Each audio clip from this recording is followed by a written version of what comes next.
Bapak Ibu, insya Allah kita bersedia lagi nih. Kita akan mulai materi dari yang akan disampaikan oleh narasumber kita, Bunda Risa. Bukan Risa. Bunda Rizka tadi kata Bapak Kadisnya. Baik, hari ini Ibu Risa itu akan menyampaikan tentang budaya positif Indonesia ya. Jadi mangga waktunya hanya sebentar saja karena Bu Riksa menyampaikannya dengan sangat singkat, padat dan pasti insya Allah menambah ilmu juga buat kita ya. Baik, silakan kepada Ibu Riksa memulai budaya positifnya. Budaya. Cek. Baik, terima kasih Ibu Santi selaku moderator kita hari ini. Mohon izin teman-teman guru hebat, Bapak Ibu guruku yang hadir di sini, izin berdiri lagi di hadapan Bapak Ibu guru semua, diizinkan ya? Ya. Kalau Bu Eti sudah mengatakan iya, berarti semua harus iya ya. Nah, mohon izin, jadi untuk hari ini saya akan berbagi, lebih kepada berbagi, tidak untuk menggurui Bapak Ibu guru hebat yang ada di sini terkait tentang konsep inti budaya positif. Semoga materi ini relevan karena kita sudah mulai memasuki tahun ajaran baru. Kemudian juga biasanya kita ada hal-hal yang biasanya disepakati oleh peserta didik dan harapannya mereka juga di sini memahami apa yang menjadi kesepakatan kelas. Pada saat beberapa tahun kebelakang ada istilah kontrak belajar. Ternyata kontrak belajar dirasa terlalu kaku, terlalu sesuatu yang begitu menakutkan, terkesan otoriter dan sebagainya. Kemudian diganti dengan kesepakatan kelas. Nah, ternyata ada istilah baru lagi yang kurmer sekali, yang kurikulum merdeka sekali. Nanti ada itu. Apa itu? Tunggu tanggal mainnya. Baik, izin bunda-bunda yang ada di sini dan ayahanda yang ada di sini, bunda dan ayahanda ya. Izin saya selaku orang tua murid juga mungkin ada di hadapan bunda-bunda dan yanda di sini. Jadi untuk konsep inti budaya positif, hal ini pastinya sudah sangat dilakukan di ekosistem SMP 1 Bogor. Jadi kita lihat dulu menunya apa saja yang akan kita coba kupas tuntas hari ini. Yang pertama adalah perubahan paradigma belajar. Saya yakin dengan adanya kurikulum merdeka, paradigma belajar di sini sudah mulai bergeser dari mungkin pembelajaran yang teacher center berubah menjadi student center. Kemudian juga mungkin ada beberapa strategi pengajaran yang mungkin kurang berpihak kepada peserta didik. Sekarang kita coba mulai untuk mengakomodir minat bakat peserta didik. Tentu saja nanti ada perubahan paradigma belajar. Kemudian juga ada istilah disiplin positif, seperti apakah itu nanti nilai-nilai kebajikan, kebutuhan dasar manusia. Pernah kita bahas kemarin ya di acara yang ada di aula, ada 5 kebutuhan dasar manusia. Kemudian juga motivasi perilaku manusia, tidak hanya untuk peserta didik, ternyata ini pun bisa kita terapkan dan kita bisa lebih mengenal ke dalam diri kita sendiri. Apakah sesuatu yang kita lakukan itu berdasarkan motivasi intrinsik ataukah ekstrinsikan, yang kita akan coba nanti mendalami. Kemudian ada posisi kontrol guru. Bapak Ibu di sini bisa menentukan saya ada di posisi kontrol yang mana. Nanti akan ada 5 posisi kontrol. Kita akan coba merenungkan, merefleksikan, karena ini pun nanti akan menjadi refleksi bagi diri saya pribadi. Oh, ternyata saya seorang guru penghukum misalkan. Oh, ternyata saya adalah guru yang memposisikan sebagai teman. Kita akan melihat nanti. Kemudian juga, nah ini dia Bapak Ibu, kontrak belajar kita ganti dengan kesepakatan kelas, dan ternyata saat ini kita ganti dengan istilah keyakinan kelas. Nah, jadi ini adalah istilah baru yang mungkin harus kita sosialisasikan, bahwa kontrak tadi kita ganti dengan istilah keyakinan kelas. Mungkin dari terminologi kata keyakinan sendiri sudah menjadi lebih ramah ya, seperti itu, keyakinan kelas. Jadi diharapkan mereka peserta didik itu merasa yakin dengan apa yang disepakati di dalam kelas. Jadi mohon izin nanti pada saat hari Senin pertama kali mungkin bertemu lagi dengan perwalian Bapak Ibu, bunda-bunda di sini, nanti bisa membuat keyakinan kelas berdasarkan kesepakatan. Seperti apa langkahnya akan kita lihat nanti. Dan yang terpenting penting mungkin bagi teman-teman di guru penggerak ada istilah baru, mungkin yang lain juga sudah pernah mendengar. Ada istilah segitiga restitusi. Hati-hati ya Nim, jangan salah segitiga. Jangan salah menyebutnya. Takutnya jadi segitiga restitusi ya Nim ya. Jadi segitiga restitusi. Semoga bukan membayangkan yang lain ya. Baik. Nah ini adalah hal-hal inti yang akan kita coba kupas bersama-sama. Mohon izin. Jadi kita akan coba melihat pembelajaran dengan paradigma baru. Sudah tidak asing lagi tadi Pak Hilman selaku pengawas dari SMP 1 Bogor juga sudah menggaungkan mengenai profil pelajar Pancasila. Dan ini SMP 1 sudah melaksanakan 1 tahun kemarin dan sepertinya sudah sangat-sangat melekat dan sudah bisa langsung diimplementasikan. Di mana pembelajaran dengan paradigma baru itu sendiri adalah pembelajaran yang dirancang berdasarkan prinsip pembelajaran berdiferensiasi. Kemarin saya sudah ngobrol dengan beberapa teman-teman. Mungkin yuk kita coba untuk merancang pembelajaran berdiferensiasi. Apakah berdiferensiasi terhadap konten materinya, apakah diferensiasi terhadap prosesnya, atau diferensiasi terhadap produk atau hasil belajar peserta didik. Jadi mohon izin untuk mengingatkan kembali, berdiferensiasi itu ada 3. Yang pertama adalah berdiferensiasi pada konten materinya. Jadi kita mungkin metodenya dengan membedakan, oh anak ini kita berikan materi dengan konten yang lebih mendalam. Karena kita sudah tahu bahwa mereka sepertinya adalah anak-anak yang mungkin fast learner, pembelajar yang cepat. Jadi kita akan sedikit berikan perlakuan berbeda nanti dengan anak-anak yang slow learner. Nah jadi itu diferensiasi pada kontennya. Tapi rasanya kurang adil ya kalau misalkan di sini kita hanya berfokus kepada berdiferensiasi pada kontennya saja. Kita harapkan semua mendapatkan hal yang sama. Yang kedua adalah diferensiasi proses.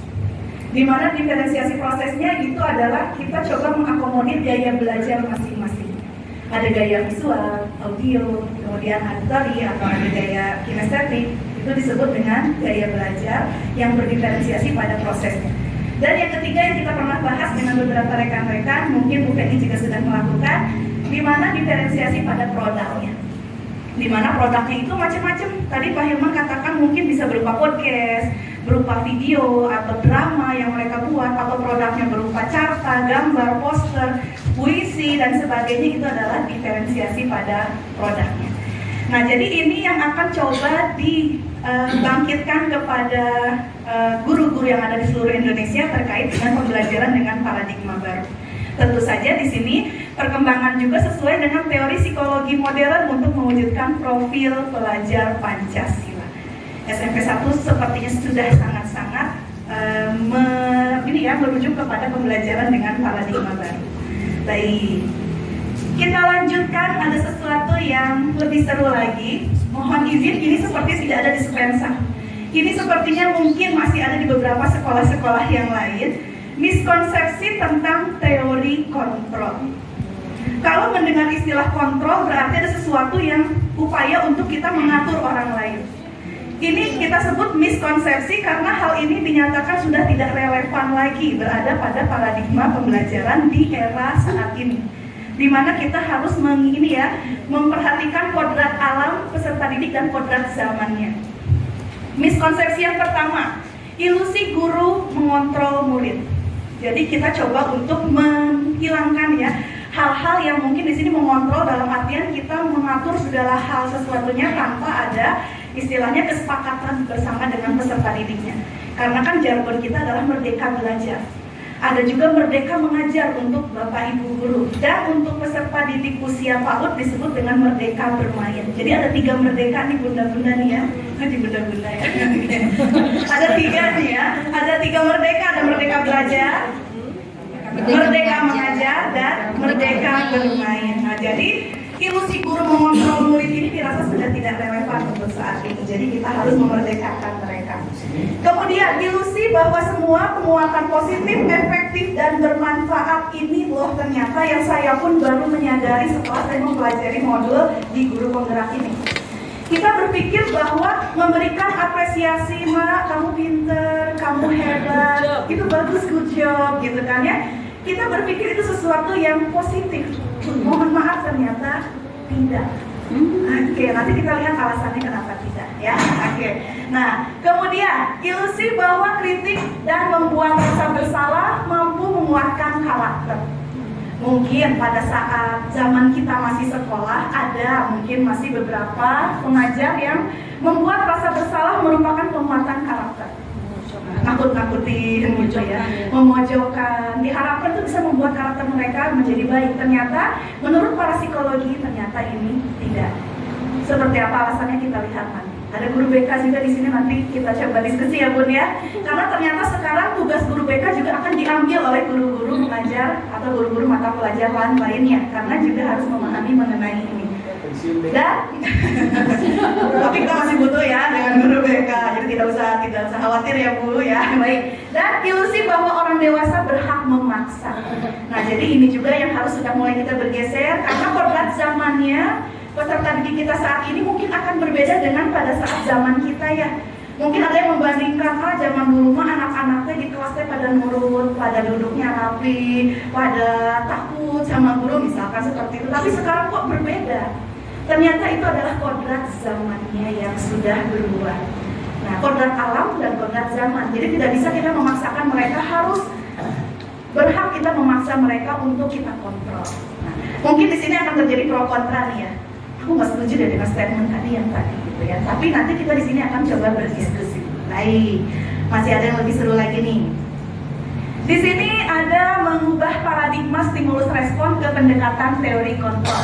Stimulus respon di sini realitas kebutuhan kita sama. Itu adalah sebuah sebuah stimulus responnya. Ternyata menurut pendekatan teori kontrol, nanti ada di sini sumber referensinya, pada realitas kebutuhan kita itu berbeda. Makanya ada istilah pembelajaran berdiferensiasi. Kita berpikirnya anak datang ke kelas kita itu mereka butuh dengan pelajaran yang kita ampuh misalkan.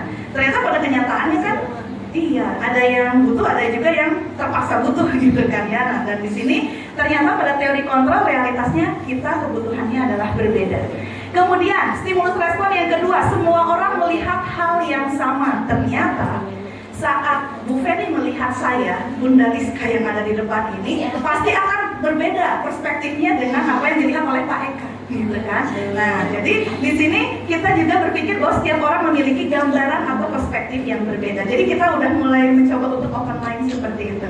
Kemudian stimulus respon yang berikutnya, kita mencoba mengubah orang agar berpandangan sama dengan kita. Kan kita pengennya gitu ya, sebagai guru kan kita ingin mengontrol. Saya harap semua anak-anak tuh paham tentang matematika yang Bu Santi misalkan gitu kan. A kuadrat sama dengan B kuadrat tambah C kuadrat. Nah, semua tuh harus paham, semua itu harus sama. Ternyata teori kontrol mengatakan kita berusaha memahami pandangan orang lain tentang dunia. Jadi kita yang memahami, oh ternyata cara pandang anak ini terhadap subjek atau pelajaran kita tuh berbeda ya. Ada yang merasa butuh banget dengan pelajaran yang kita sampaikan, ada juga yang mungkin hanya sekedar ingin tahu saja. Nah, jadi disitulah yang menjadi sesuatu yang ternyata ada perbedaan nih dengan masa sebelumnya. Kemudian perilaku buruk dilihat sebagai suatu kesalahan. Kita melihat anak yang tidak pakai seragam dengan atribut lengkap, kita langsung menjudge dia salah ya. Oke. Tetapi menurut teori kontrol, semua perilaku memiliki tujuan. Saya yakin bunda-bunda di sini, apalagi guru BK di sini ya, pada saat ada seorang anak melakukan kesalahan, pasti kita juga tidak langsung menjudge dia salah. Tapi kita berpikir pasti dia ada tujuan melakukan hal tersebut. Mungkin seperti Maulana kemarin ya, tidak masuk-masuk gitu ya. Kenapa sih tidak masuk sekolah? Kita berpikir dia salah gitu kan. Dia tidak masuk melanggar aturan sekolah. Ternyata setelah kita coba telusuri ada alasan-alasannya gitu ya. Nah, jadi kita coba di sini kita harapkan kita ada di posisi yang di sebelah kiri ini ya. Diharapkan kita sudah mulai merubah paradigma tentang pembelajaran tadi. Kemudian orang lain bisa mengontrol saya. Ada nih. Tapi hanya Anda yang bisa mengontrol diri Anda. Nah, jadi di sini juga kita harus lebih percaya diri dengan potensi diri kita. Kita harus lebih percaya diri dengan perspektif kita, tentu saja tetap menerima masukan-masukan positif. Tapi hal yang harus menjadi fokusnya adalah hanya Anda yang bisa mengontrol diri Anda. Nanti akan nyambung dengan motivasi intrinsik. Karena menurut para ahli katanya kesuksesan seseorang itu berasal dari motivasi intrinsiknya, karena menyumbangkan 80% kesuksesan. Jadi meskipun kita di guru-guru memberikan motivasi sampai mereka benar-benar sampai gurunya berbusa-busa misalkan gitu ya, memberikan motivasi, tapi ternyata itu hanya 20% untuk meningkatkan motivasi intrinsiknya mereka. Oke, dan berikutnya saya bisa mengontrol orang lain. Ternyata Anda tidak bisa mengontrol orang lain. Mungkin terlihat nurut di depan kita, iya. Tapi ternyata di belakang kan mereka mungkin memiliki reaksi lain. Nah, jadi kita juga harus bisa open mind. Kita tidak bisa mengontrol orang lain. Dan pemaksaan pada suatu bujukan itu gagal. Ternyata di sini teori kontrolnya kolaborasi dan konsensus menciptakan pilihan-pilihan baru. Dan yang terakhir, model berpikir menang atau kalah. Dan sekarang kita yang terakhir yang sangat penting, model berpikir menang-menang. Jadi jangan sampai kita ingin mengalahkan lawan kita, misalkan gitu kan, murid kita harus kalah nih karena dia harus nurut dengan kita. Kita lebih duluan lahir gitu ya, atau kita lebih punya posisi sebagai seorang guru. Nah, sedangkan murid harus patuh sepenuhnya dengan kita. Ternyata itu akan ada perubahan paradigma baru, yaitu dengan model berpikir menang-menang. Oke, win-win solution gitu ya. Baik. Nah, kita lanjutkan disiplin positif. Di sini berasal dari kata disiplina yang artinya adalah belajar. Jadi disiplin sendiri itu artinya belajar. Dari bahasa Latin ya, disiplina. Disiplin mengacu pada disiplin diri yang memiliki tanggung jawab terhadap apa yang dilakukan berdasarkan nilai-nilai yang diyakini. Ngabun nih, kita kebun lagi sih. Apa ya? Oke, jadi ini sepertinya tertular ya. Oke, baik. Ada kata yang diyakini. Makanya nanti kita bukan lagi kontrak belajar, bukan lagi tadi ya kesepakatan kelas, tapi keyakinan kelas. Karena untuk menciptakan disiplin positif, mereka harus yakin dulu apa yang dilakukan ini benar atau tidak. Percuma kalau kita selalu mengingatkan harus datang tepat waktu, tapi kalau mereka nggak meyakini itu sesuatu yang benar, mereka itu akan sulit untuk mengikuti aturan tersebut. Dan disiplin positif merupakan salah satu cara penerapan disiplin yang bertujuan untuk menumbuhkan kesadaran serta memberdayakan peserta didik tanpa imbalan atau reward, ancaman atau hukuman. Ini jawaban yang tadi. Ternyata tidak selamanya reward itu bagus diberikan. Bahkan ujian pun di sini mungkin boleh kita memuji, tapi tidak dijadikan sebagai sesuatu yang menjadi hal yang membuat anak tersebut hanya butuh reward untuk dia melakukan hal positif. Jadi diharapkan mereka akan yakin dengan apa yang dilakukan tanpa menunggu penghargaan atau reward. Bahkan ancaman dan hukuman pun di sini tidak bisa membuat seseorang menjadi disiplin positif. Nah, jadi kita nanti ada sesi tanya jawab nih, biar seru karena pasti ada pros and cons, istilah sekarang pro dan kontra nih. Tapi inilah yang ingin saya bawa ke dalam forum. Saya mendatangkan masalah nih sebetulnya ke ruangan ini biar nanti semua bereaksi, ada yang pro, ada yang kontra. Saya sih berharapnya seperti itu biar seru dan gak ngantuk ya Pak Asep ya. Iya, baik.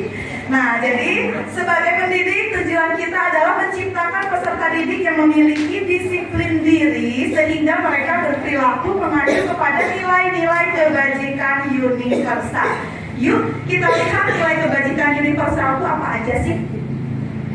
Nilai yang disepakati bersama. Nah, nilai-nilai kebajikan ini berarti nilai-nilai yang disepakati bersama. Saya kemarin ngobrol dengan Pak Odi sedikit curhat ya. Pada saat dalam sebuah diskusi, misalkan Bunda Anggin punya persepsi bahwa A itu benar, Ibu Eti punya persepsi bahwa B itu benar. Jadi siapa yang benar di sini? Dua-duanya benar, betul. Jadi kita harus juga membiasakan open mind bahwa dua-duanya benar. Tapi ada yang paling benar apabila sudah sesuai dengan indikator nilai-nilai kebajikan. Misalkan Bunda Eti mengatakan bahwa kurikulum merdeka itu P5 itu di sini 1 jam yang diambil dari setiap mapel itu bisa dimasukkan ke dalam jam sertifikasi misalkan. Terus kata Bunda Anggin ternyata tidak bisa. Nah, berarti kan di sini dua-duanya tidak bisa dikatakan salah karena tadi kita harus menghargai perbedaan perspektif tadi. Nah, tapi ada nilai-nilai kebajikan universal yang bisa kita jadikan acuan, yaitu mungkin aturan dari pemerintah, kemudian juga hasil diskusi dengan para pakar dari masukan atau kebijakan kepala dinas dan seterusnya. Nah, jadi di sini nilai-nilai kebajikan adalah nilai yang disepakati bersama sehingga dijadikan sebagai pedoman kita. Nilai kebajikan yang pertama dari profil pelajar Pancasila, kita sudah tahu ya ada 6 dimensi ya, menyanyikan Bunila sudah hafal lagunya ya, sambil dengan gerakan-gerakannya ya Bunila ya. Baik, kemudian juga ada dari IPO Primary Years Program atau PYP, di mana nilai kebajikan di sini ada toleransi, rasa hormat, integritas, mandiri, menghargai, antusias, empati, keingintahuan, kreativitas, kerjasama, percaya diri, dan komitmen. Berarti itu yang menjadi acuan kita, ini adalah nilai-nilai kebajikan. Ini loh yang bagus tuh yang begini. Oke, kemudian keterampilan hidup atau life skill berarti di sini diharapkan anak-anak lulusan dari Spensa itu menjadi anak-anak yang dapat dipercaya, lurus hati, kemudian pendengar yang aktif, tidak merendahkan orang lain, dan memberikan yang terbaik dari dirinya. Ternyata menjadi pendengar yang baik itu sulit ya. Ya. Jadi sebetulnya ilmu tertinggi, saya kemarin sempat mendengar beberapa quotes nih ya. Ilmu tertinggi adalah ilmu menjadi pendengar yang baik. Jadi itu membutuhkan life skill yang luar biasa hebatnya, melatih kesabaran. Meskipun kita tahu, aduh, nih orang ngomongnya udah ngajak nih, misalkan gitu kan, tidak sesuai dengan yang aku ketahui, tapi kita coba memberikan penghargaan dulu, kita dengarkan dulu, baru nanti kita luruskan. Bahkan peserta didik kita pun gitu ya, anak-anak presentasi nih hasil dari diskusi mereka, wow udah bicara kan jauh mana-mana, kita gemes kan, nggak gitu kan, konsepnya nggak begitu gitu kan, tidak seperti itu, tapi kan kita dengarkan dulu. Nah jadi itu pun menjadi keterampilan hidup atau life skill, menjadi pendengar yang aktif dan menjadi to be a good listener. Jadi ini katanya nilai-nilai kebajikan. Nah, nilai-nilai kebajikan inilah yang ternyata bisa dijadikan acuan nanti untuk kita memenuhi kebutuhan dasar manusia. Ini mudah ya kemarin ya. Di mana kebutuhan dasar itu ada 5, bertahan hidup, kasih sayang, penguasaan, kebebasan, dan kesenangan. Oke, karena sudah kita skip dulu aja. Baik. Yuk, sekarang kita refleksikan diri kita. Motivasi perilaku manusia. Mana yang lebih mendominasi Bapak Ibu di sini? Motivasi intrinsik. Di mana motivasi intrinsik itu adalah untuk menjadi orang yang mereka inginkan dan menghargai diri sendiri dengan nilai-nilai yang mereka percaya. Itu yang masuk ke dalam kategori motivasi intrinsik. Jadi sekali lagi, motivasi intrinsik adalah untuk menjadi orang yang mereka inginkan dan menghargai diri sendiri dengan nilai-nilai yang mereka percaya. Saya ingin menjadi orang baik. Jadi, menjadi orang yang mereka inginkan. Inginnya apa nih? Aku ingin jadi orang baik. Kemudian menghargai diri sendiri dengan nilai-nilai yang mereka percaya. Seperti kemarin siapa itu Panji Gumilang ya? Nah, dia merasa dia benar kan? Karena dia di sini merasa dia sudah menjadi diri yang ingin dia inginkan, Presiden Az-Zaitun gitu kan ya. Nah, kemudian juga dia juga memahami dan menghargai diri sendiri dengan nilai-nilai yang mereka percaya. Makanya begitu dia berapi-apinya untuk membela bahwa pola pikir itu yang paling benar. Nah, itu adalah motivasi intrinsik. Sulit kan se-Indonesia menjudge dia tetap aja kekeh dan berdiri tegak seperti itu. Berarti motivasi intrinsiknya sudah sangat-sangat luar biasa. Nah, jadi inilah yang mungkin harus diwaspadai juga. Kita harus yakin bahwa nilai-nilai yang kita yakini memang sudah benar. Nah, jadi bisa dikatakan orang yang punya motivasi intrinsik punya idealisme dalam dirinya. Saya yakin itu benar, maka saya harus di jalan yang A. Nah, yang bahaya adalah orang-orang yang motivasi intrinsiknya belum kuat sehingga dia terpengaruh oleh motivasi ekstrinsik. Motivasi ekstrinsik yang pertama adalah untuk menghindari ketidaknyamanan atau hukuman. Intinya mah bermain aman gitulah ya. Karena aku takut nih dihukum oleh masyarakat, sanksi sosial kalau aku nggak ngikutin nih. Misalkan tren yang sedang ada saat ini, anak-anak kita biasanya ya diajakin merokok atau ke warung bunda, misalkan gitu ya, bunda lagi ya, oke ada lagi bunda muncul ya, oke ke WGS ya, ada ya ketua WGS misalkan. Kalau mereka di sini untuk menghindari ketidaknyamanan dan hukuman dari teman-teman gengnya, maka mereka di sini akan mengikuti. Nah, karena mereka tadi belum punya idealisme, intrinsiknya belum kuat. Jadi kita sebetulnya sih memang harus menguatkan yang intrinsiknya kepada peserta didik kita. Selain itu juga motivasi ekstrinsik berikutnya untuk mendapatkan imbalan atau penghargaan dari orang lain. Nah, jadi kalau orang yang misalkan tadi kayak anak-anak, atau maksudnya anak-anak, lu kalau mau ikut ke WGS sama gue nanti lu masuk ke geng gue, gabung di dalam IG. Nah, ini ada Instagram yang khusus anak-anak ini ya, anak-anak gaul misalkan gitu kan. Itu adalah sebuah imbalan, di mana mereka beranggapan bahwa itu adalah sesuatu yang bisa mengangkat nama baik mereka, pride-nya mereka, sehingga motivasi ekstrinsik inilah yang bisa membuat mereka menjadi goyah. Tapi itu ternyata hanya 20%. Kalau motivasi intrinsiknya sudah sangat kuat, sebesar apapun motivasi ekstrinsik yang dirasakan itu tidak akan menggoyahkan motivasi intrinsiknya.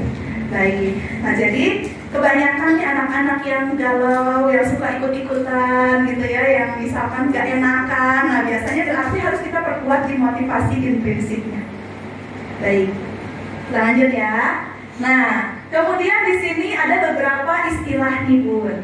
Apabila ada anak-anak yang melakukan hal yang tidak tepat, ada 3 hal yang bisa dilakukan. Yang pertama adalah hukuman. Yuk, mari kita coba introspeksi, apakah kita masih melakukan metode hukuman ini? Hukuman itu tidak terencana dan tiba-tiba, biasanya emosi ya. Biasanya anak kita di rumah itu memecahkan piring dan gelas.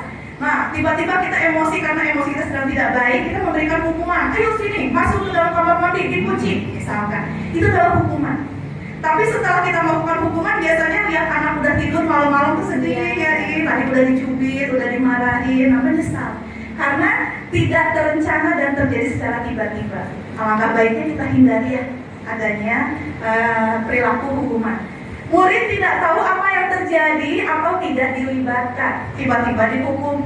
Karena mereka juga nggak sadar kalau itu salah sebetulnya. Nah, jadi sebetulnya nanti harus kita berikan pengertian dulu. Biasanya kan hukuman itu adalah cara yang paling instan ya. Langsung diberikan hukuman dengan anggapan dia nanti akan berubah gitu. Dan bersifat satu arah, hanya dari si pemberi hukuman saja dan berupa hukuman fisik atau psikis. Baik itu dari kalimat kita yang menyakitkan atau berupa ancaman, itu juga masuk kategori hukuman. Ada juga nih konsekuensi. Kalau konsekuensi, alangkah baiknya kita lakukan konsekuensi dalam keseharian kita menangani anak-anak, di mana ini terencana atau disepakati sesuai peraturan. Jadi kita kembalikan lagi. Nah, aturan di kelas kita gimana? Boleh nggak masuk ke kelas lebih dari 15 menit saat guru sudah ada di dalamnya? Nah, jadi lebih kepada pendekatan konsekuensi. Kemudian murid tetap dibuat tidak nyaman. Tetap sih mereka akan nggak nyaman ya dengan konsekuensi tersebut. Dan sikap guru selalu memonitor murid, itu terjadi pada konsekuensi. Tapi lebih baik dibandingkan hukuman. Dan yang terakhir ini adalah restitusi. Hati-hati restitusi ya. Oke.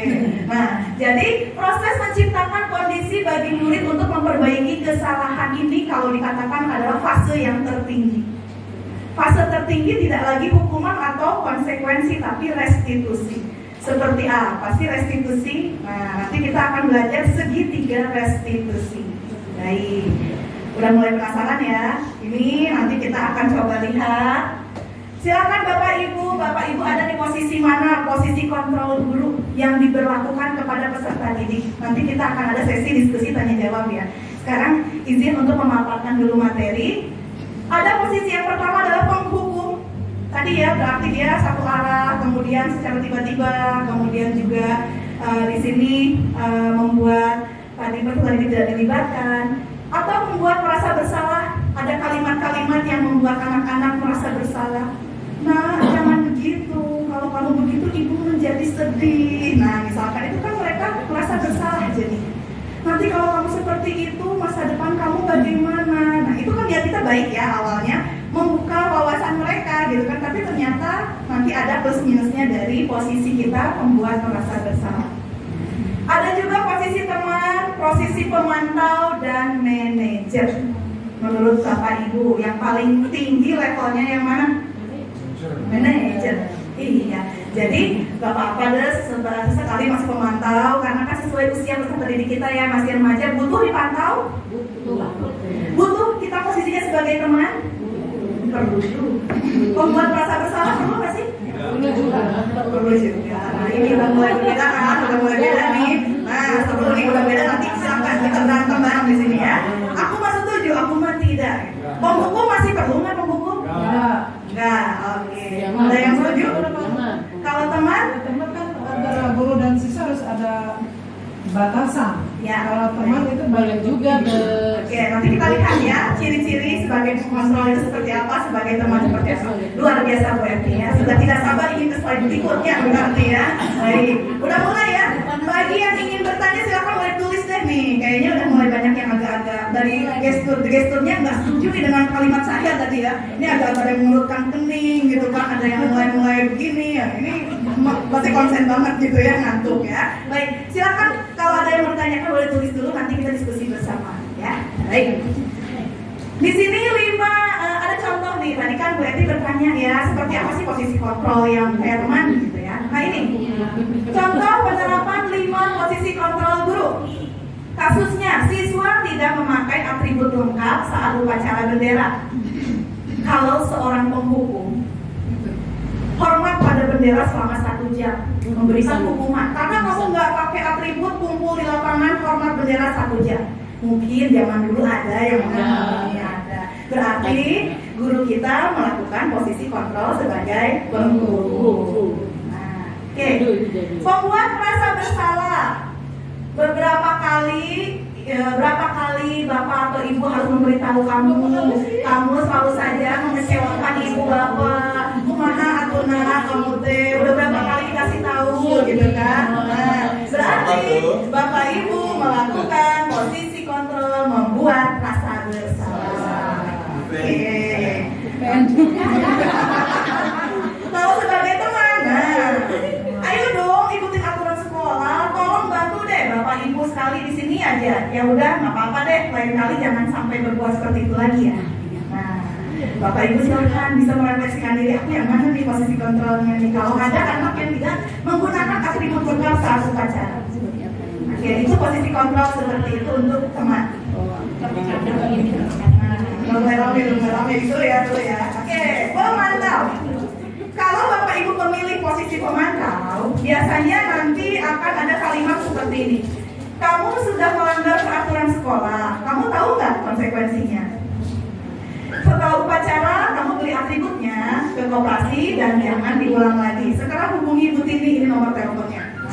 Gitu ya. Jadi itu adalah posisi pemantau.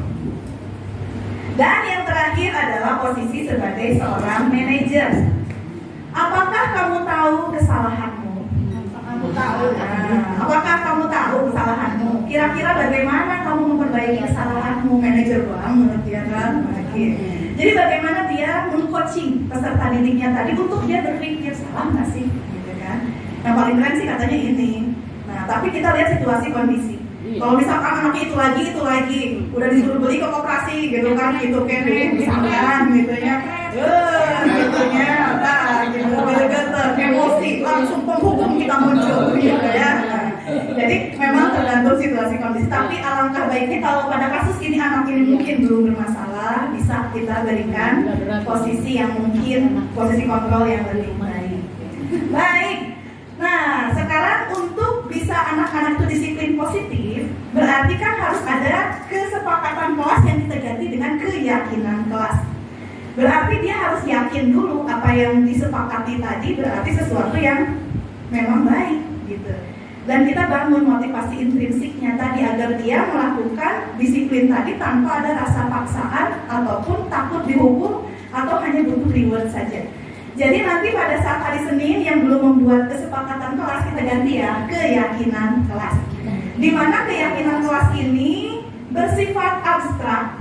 Misalkan tidak boleh membuli temannya, kan abstrak nggak kelihatan gitu kan ya. Nah, kemudian berupa pernyataan universal, jaga kebersihan misalkan. gitu kan. Itu kan sesuatu yang memang sudah menjadi kontrak belajar kan awalnya, tapi kita ganti dengan istilah keyakinan kelas.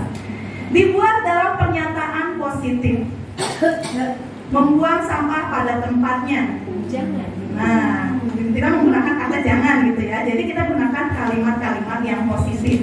Sedikit saja agar mudah diingat, jangan terlalu panjang. Masuk ke dalam kelas menggunakan sepatu berwarna hitam, talinya putih, kaki sampai di bawah lutut pohon kan ya. Jadi buat sesingkat mungkin dan itu nanti bisa diingat dengan mudah. Sesuai dengan kondisi kelas dan sekolah sehingga mudah diterapkan.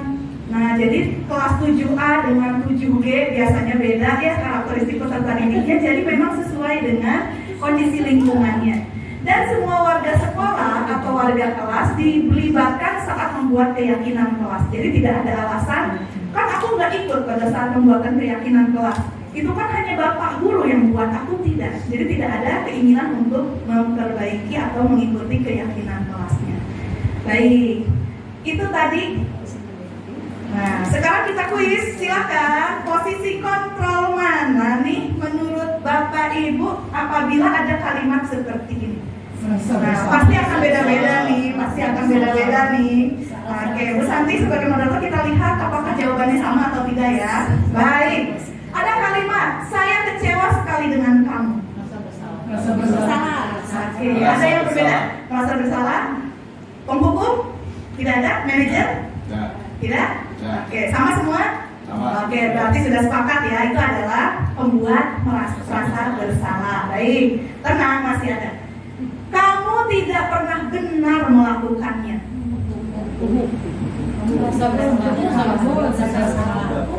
Kamu tidak pernah benar melakukan ini ya, tidak pernah benar melakukannya. Rasa bersalah. Hukuman? Oke, di belakang dia hukuman dulu nanti. Oke, hukuman. Membuat rasa bersalah. Oke, dari CGP. Dari CGP, calon guru pensiun. Ya, mohon perwakilannya Bu Eri. Ya, boleh nanti pinjam mikrofonnya. Nah, dari grup CGP. Calon guru pensiun, kita CGP semua sebetulnya ya. Iya, cuman mungkin Bu Eri lebih awal. Oh iya benar. Baik, udah diwakili sama CGP senior, junior nggak apa-apa ya. Baik. Bu Eti, menurut Bu Eti ini posisi kontrol guru apa sih Bu kalau ada kalimat seperti ini? Kalau saya sama dengan yang tadi ya, kamu tidak pernah benar melakukannya. Dengan adanya saya memilih kontrol merasa bersalah, itu anak akan merasa saya tidak pernah benar misalnya melakukan. Jadi malah akan ada labeling ke dirinya, saya nggak pernah benar ya melakukannya gitu ya. Ternyata itu berdampak secara psikis ya. Jadi membuat merasa bersalah ya. Baik, kalau begitu jawaban dari CGP apakah sama dengan GMM? Guru manula-mula. Guru manula-mula itu diwakili oleh Bu Dewi atau Bu Mila. Bu Dewi, oh sama, berarti kompak CGP dengan GMM. Baik, kalau Bu Nurul ini gengnya namanya apa nih Bu? Ya, Bu Ayu, Bu Armeta membuat ada ya? Grup muda belia. Oh, GMP ya, grup muda belia. Oke, bagaimana dengan guru muda belia? Apakah setuju dengan statement dari guru-guru yang lain? Gak usah takut, kalau beda nggak apa-apa. Setuju ya? CGP langsung begini ya. Ini ketuanya ya. Oke, hormat kepada seluruh ya. Baik, terima kasih ya Bu Eti ya. Berarti setuju ya. Baik, jadi membuat merasa bersalah, betul ya? Jadi membuat merasa bersalah dan dampaknya nggak bagus ya Bu Eti ya? Iya. Jadi membuat anak bukannya disiplin, malah dia akan menjadi rendah diri. Iya ya, Karena sudah di level ternyata labeling itu ternyata bahaya sekali ya. Apalagi apabila ada guru yang melabel anak ini, kamu mah tidak pintar, karena mama bodoh gitu. Itu akan terus melekat di dalam benaknya. Mungkin kita pernah SD, ya kan? Ada mungkin kalimat guru kita yang sampai hari ini melekat. Mungkin ada ya, Bapak Ibu punya pengalaman pribadi pasti semuanya, baik itu kalimat positif maupun negatif. Lanjut. Apa rencanamu untuk menyelesaikan masalah ini? Posisi apa nih? Ini lebih pintar ya Bu Santi ya. Udah ada udah berhasil ya, udah beres berarti tugasnya baik. Kata kepala dinas juga kita jangan ngapain. Iya ini udah jangan ngapain. Kepentingan konten nih, kepentingan konten. Oh iya, Bu Arman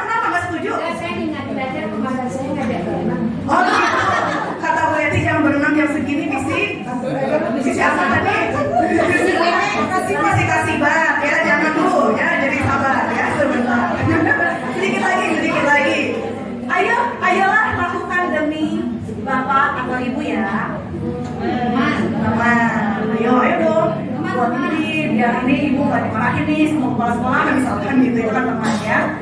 Kamu tidak pernah mendapat nilai jika tidak mengerjakan tugas. Kamu tidak akan dapat nilai kalau nggak mengerjakan tugas. Ancaman atau pada posisi baik. Ternyata sudah berhasil Bu Santi.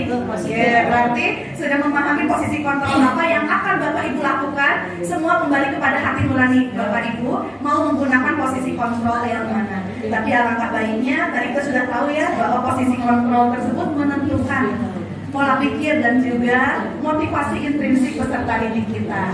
Dan pada saat nanti kita membuat keyakinan kelas, mengapa keyakinan kelas dan mengapa bukan peraturan kelas? Karena ini nanti akan ada segitiga restitusi 5 menit lagi terakhir ya. Dimana pada saat kita menghadapi kasus anak-anak, misalkan si Martio, sebutlah ya kemarin ya, dia Cornelius ya misalkan Cornelius melakukan aksi yang kurang baik, dia melanggar aturan sekolah misalkan.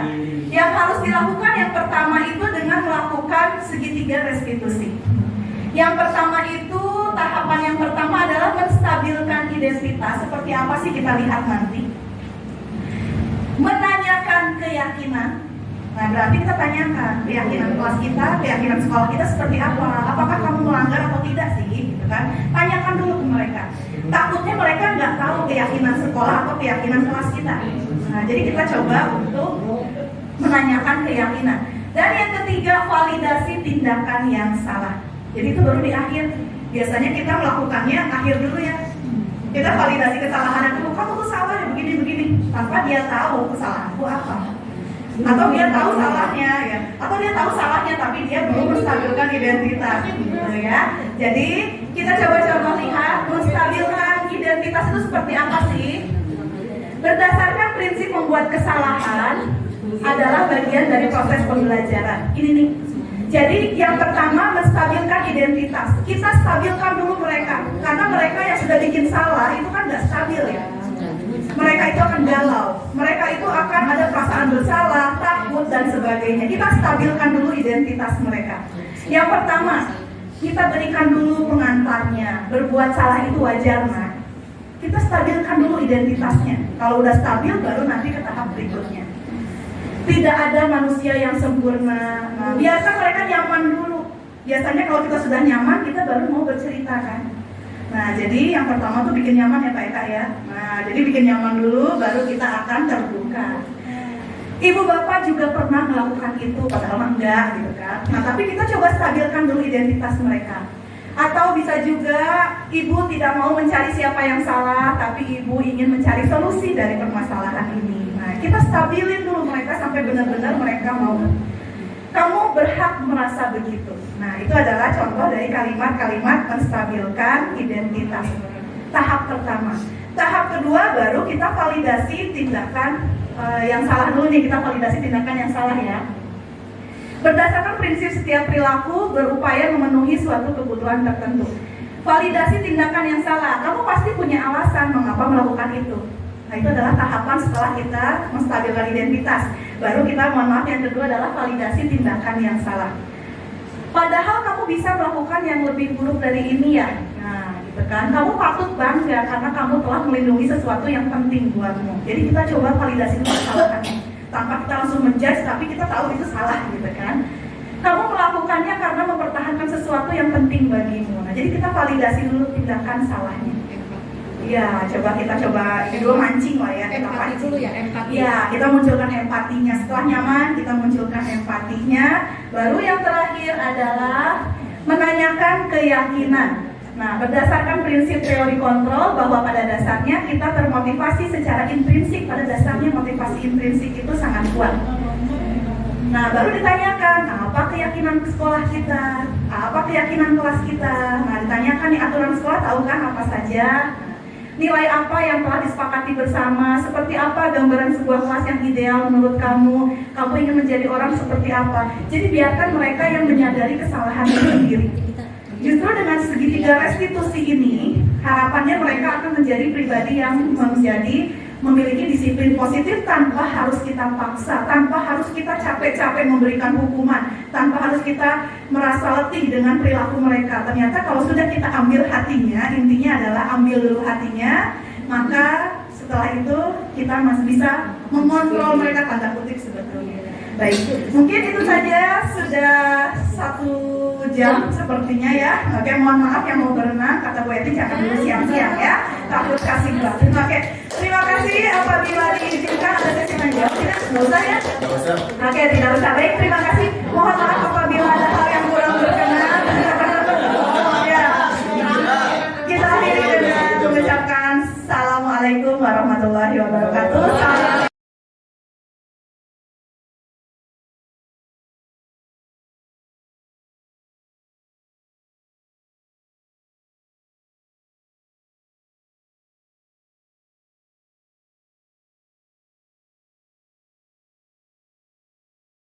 Dan pemaksaan pada suatu bujukan itu gagal. Ternyata di sini teori kontrolnya kolaborasi dan konsensus menciptakan pilihan-pilihan baru. Dan yang terakhir, model berpikir menang atau kalah. Dan sekarang kita yang terakhir yang sangat penting, model berpikir menang-menang. Jadi jangan sampai kita ingin mengalahkan lawan kita, misalkan gitu kan, murid kita harus kalah nih karena dia harus nurut dengan kita. Kita lebih duluan harapkan anak-anak lulusan dari Spensa itu menjadi anak-anak yang dapat dipercaya, lurus hati, kemudian pendengar yang aktif, tidak merendahkan orang lain, dan memberikan yang terbaik dari dirinya.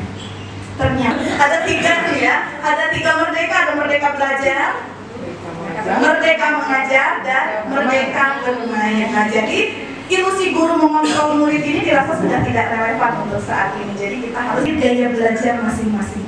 Ada gaya visual, audio, kemudian ada tadi atau ada gaya kinestetik. Itu disebut dengan gaya belajar yang berdiferensiasi pada prosesnya. Dan yang ketiga yang kita pernah bahas, dan pemaksaan pada suatu bujukan itu gagal. Ternyata di sini teori kontrolnya kolaborasi dan konsensus menciptakan pilihan-pilihan baru. Dan yang terakhir, model berpikir menang atau kalah. Dan sekarang kita yang terakhir yang sangat penting, model berpikir menang-menang. Jadi jangan sampai kita ingin mengalahkan lawan kita, misalkan gitu kan, murid kita harus kalah nih karena dia harus nurut dengan kita. Kita lebih duluan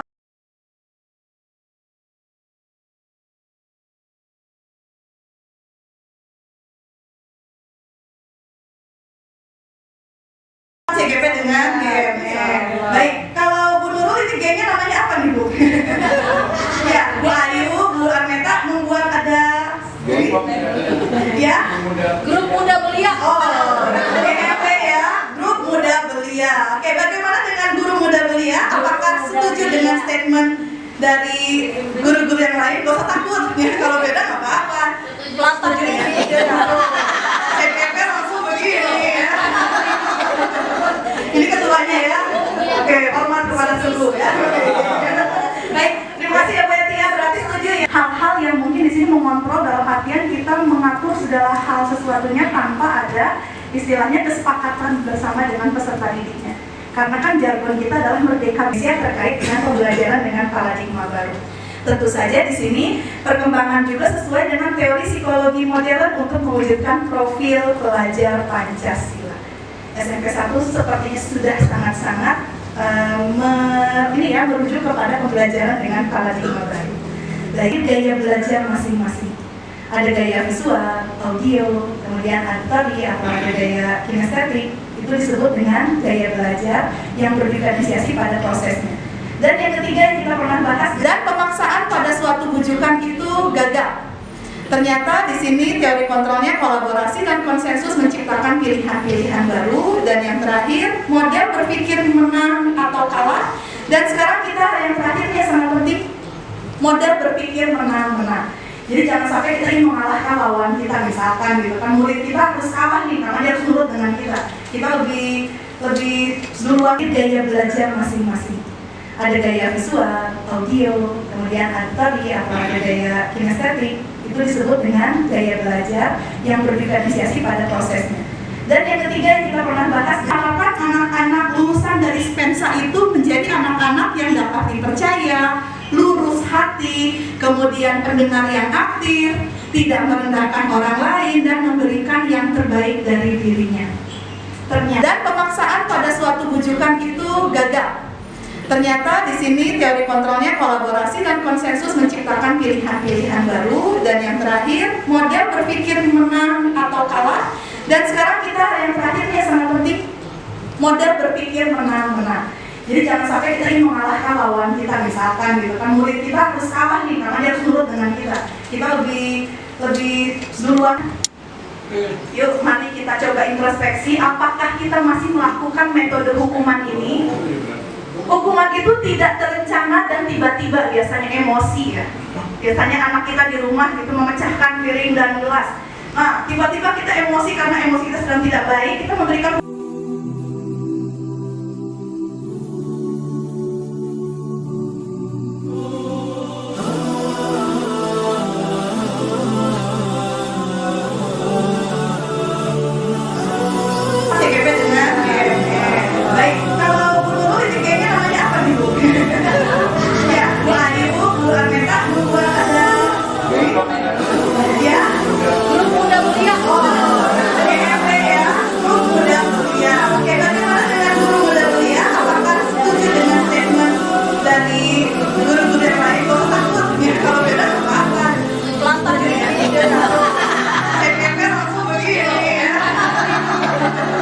ini ketuanya ya.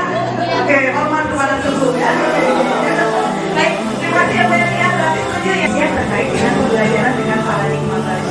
Tentu saja di sini perkembangan juga sesuai dengan teori psikologi modern untuk mewujudkan profil pelajar Pancasila. SMP 1 seperti sudah sangat-sangat menuju kepada pembelajaran dengan paradigma baru. Baik.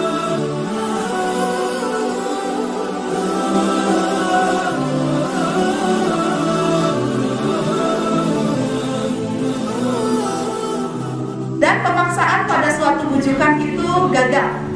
Ternyata di sini teori kontrolnya kolaborasi dan konsensus menciptakan pilihan-pilihan baru. Dan yang terakhir, model berpikir menang atau kalah. Dan sekarang kita yang terakhir yang sangat penting, model berpikir menang-menang. Jadi jangan sampai kita ingin mengalahkan lawan kita, misalkan gitu kan, murid kita harus kalah nih karena dia nurut dengan kita. Kita lebih duluan hal-hal yang mungkin mengontrol dalam artian kita mengatur segala hal sesuatunya tanpa ada istilahnya kesepakatan